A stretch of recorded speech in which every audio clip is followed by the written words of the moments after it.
आपल्यासोबत शेतकरी नेते राजू शेट्टी आहेत। त्यांनी नांदेडच्या मालेगाव येथे शेतकऱ्यांचा मेळावा घेतला आणि शेतकऱ्यांनी जे ते शक्तीपीठ महामार्गाला विरोध केलाय। सर, आपण मेळावा घेतलाय, सत्ताधारी विरोध करतायत आणि विरोधकही विरोध करतात, मग शक्तीपीठ महामार्ग कोण करते ते त्यांनीच सांगावं। कारण सत्ताधारी विरोध करतायत, विरोध करतायत, पण तरी सुद्धा तुम्हाला मी सांगतो, ऑक्टोबरच्या विधानसभा निवडणुका झाल्या तर शक्तीपीठ महामार्ग हा होणारच आहे। तो होऊ नये म्हणून वेळ प्रसंगी रक्त सांडू, पण आम्ही रस्त्यावर येऊ आणि हा महामार्ग आम्ही रोखून दाखवू। कारण केवळ शेतकरीच नव्हे तर महाराष्ट्राच्या जनतेला कर्जबाजारी करणारा हा महामार्ग आहे, याची गरज नाही आता।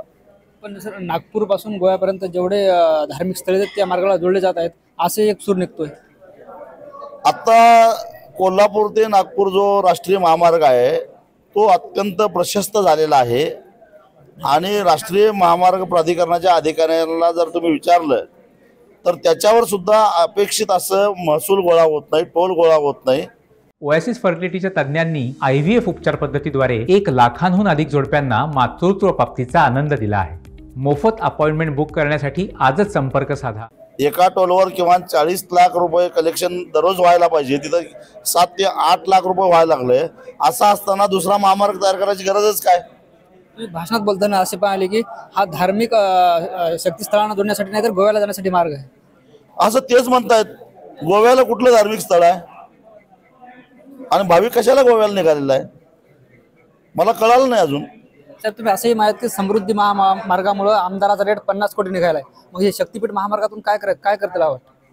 त्याच्यामधून 83,300 कोटीचा सध्याचा त्याचा DPR आहे, पण तो वाढत जाणार आहे, 1 लाख कोटीपर्यंत जाणार आहे, मला माहिती आहे। त्याच्यावरही जाईल।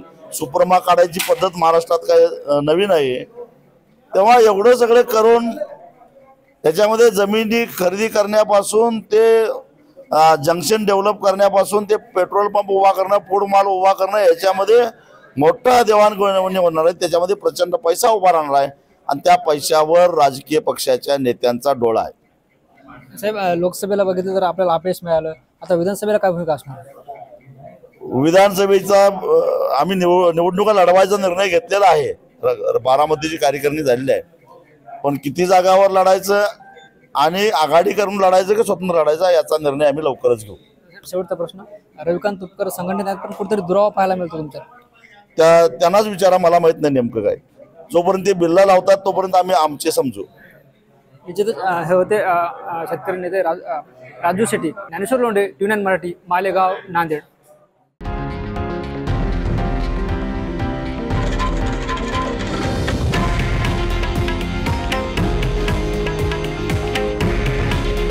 हे आहे देशातील नंबर 1 न्यूज नेटवर्क आणि आपण पाहत आहात TV9 मराठी। काळजी तुमची, हित महाराष्ट्राचं।